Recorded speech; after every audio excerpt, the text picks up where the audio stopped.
Hello, everybody, and welcome back to Broken Berean. I'm your host, Stuart, and tonight we're going to be talking about gambling, sports betting, and kind of all the ins and outs and how it impacts us personally, societally, even spiritually. Now, I came across this article just browsing through just some news articles that I have pinned from different sites, and it made me stop because I don't really think about gambling. This is something I don't do. Um, This isn't something that's ever been a real temptation for me. But I know a lot of people that gamble, not just on sports. They go to the casinos and things like that. I've been to a casino. And I mean, yeah, it's just one of those things. For me, it's kind of like, I'm losing money. I don't like this. I'm not going to do it anymore. So that's me. But as I was reading through, just talking this article that I'll pin down below, it got me started thinking. Just my mind started wandering while I was reading this article. While this article primarily focuses on how pastors from the pulpit rarely address gambling and sports gambling, it is a part of American society.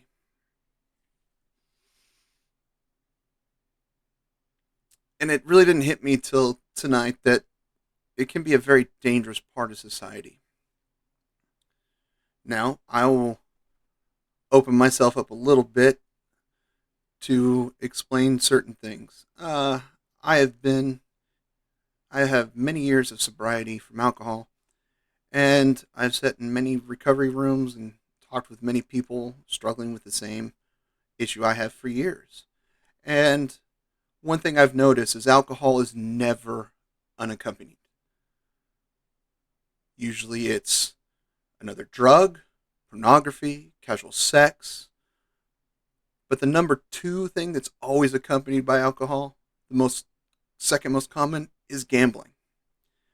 And I've heard many stories throughout the years that started out with, oh, we were doing this fantasy football league. We'd get together, have a few beers, do the draft, and then, okay, then we get together, watch some games together, drink, and all that. And then the drinking started becoming more heavy and heavier and heavier. And the gambling started getting heavier, higher and higher. And to the point where not only did they found themselves truly addicted to alcohol, but addicted to gambling. And they literally lost everything. And I mean everything. And this is like, oh, Stuart, well, how many times have you heard this? More than you would believe. More than you would believe. I'm not saying that there aren't people that can't gamble and bet sports and be okay. Just like there are people that are out there that can drink alcohol and be fine with it. But I do think gambling can be a slippery slope to some people. And I think you have to really address it within yourself of what it means when you gamble. Is this like you're spending $10, boom, out, no big deal. And versus somebody who's going to the casino trying pouring out their paycheck trying to win it big so they can retire with some huge jackpot. That's kind of what it is, what some people have to deal with. So I think that truly gambling is not beneficial. It's not a beneficial act. I'm not saying in the Bible it's not clearly stated that gambling is sinful.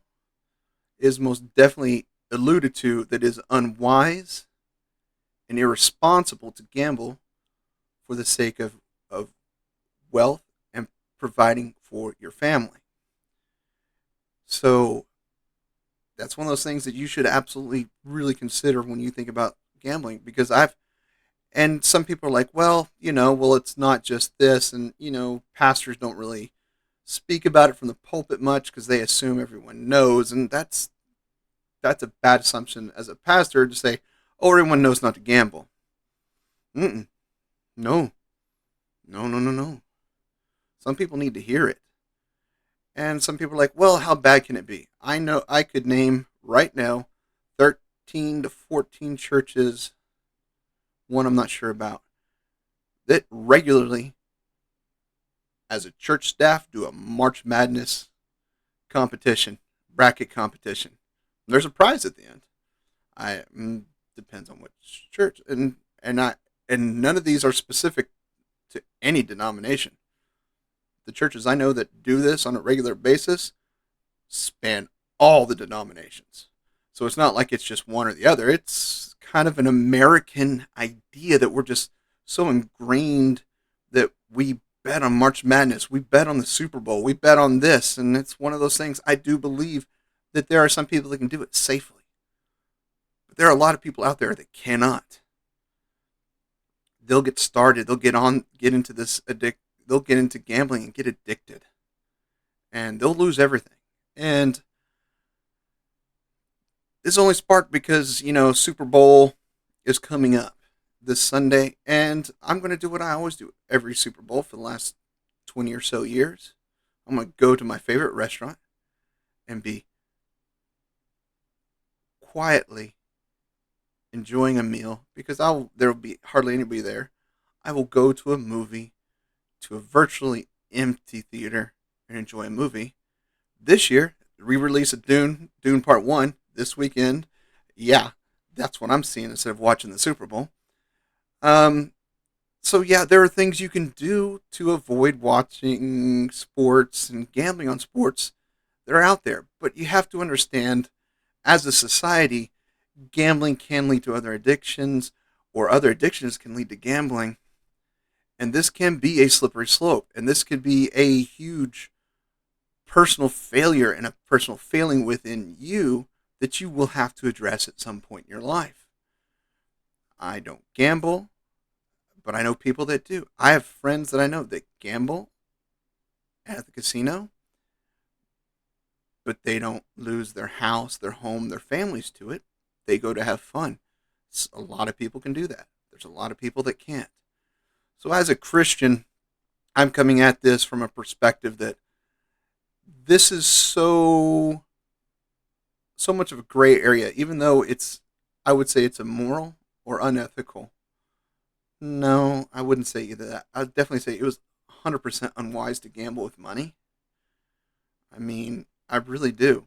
Why risk your financial stability for a very small chance you might come ahead when pouring your money into your family and into others will reap much greater rewards than a simple bet can. So I think with Super Bowl coming up, we have to take a look at what does this mean to me? And we need some of us out there need to stop and examine, is gambling a problem for me? And if it is, seek help. Like any other addiction, there is a solution. There is a group of people out there that have been where you are and have done far worse than anything you have done, that will sit beside you, listen, and pour themselves into you to help you recover from gambling addiction. I promise. There are groups all across the nation. There's hotlines, all access from anywhere in the world to help with this. So I do want to say with this, I think as Christians, we should not gamble because it can lead to bad things for us, our family, and for those around us. I think from a Christian perspective that we should tell our brothers and sisters in Christ that do have a problem, confront them, tell them, hey, I think you're struggling with this and you don't see it, but we do. I want to help you. And don't get me wrong, you may run into some, if you do that, you're going to run into some of those people and they'll say, absolutely not, I don't have a problem. You don't know what you're talking about. Keep after them. Keep praying for them. I think as pastors and clergy across the country, we should be preaching this from the pulpit, the danger of what such a gambling addiction can create within the home, within a person's life, to take someone from just every day, just a normal person, within a short amount of time, can lead them homeless, can leave them addicted to some other addiction that will cause more problems. Addictions like this rarely are solo, rarely are just gambling, and usually branch out into something else just to keep that thing alive. So, if you have a gambling addiction, I'm going to put some resources down below. Click on them, reach out. There are people out there who know about this, who live this, and are recovering, and are amazingly willing to help you without any question. Reach out. Be good to yourself. Be good to your family. Be a better person. Strive to be better and overcome this addiction with the help of others. Don't try to do it alone. That's one thing I've learned over these years is, yes, when you try to do it alone, eventually you'll relapse. You'll go back out there and start gambling away. You will. I've seen it. I've seen it multiple times. And there's nothing you can do except accept that you failed and go back to seek help with your addiction. So, I say this from the bottom of my heart. For all those out there that are struggling with this, all those that aren't struggling with this, I absolutely love you, and there's nothing you can do about it. I'll see you in the next time. And once again, if you need it, seek help. It's never too late.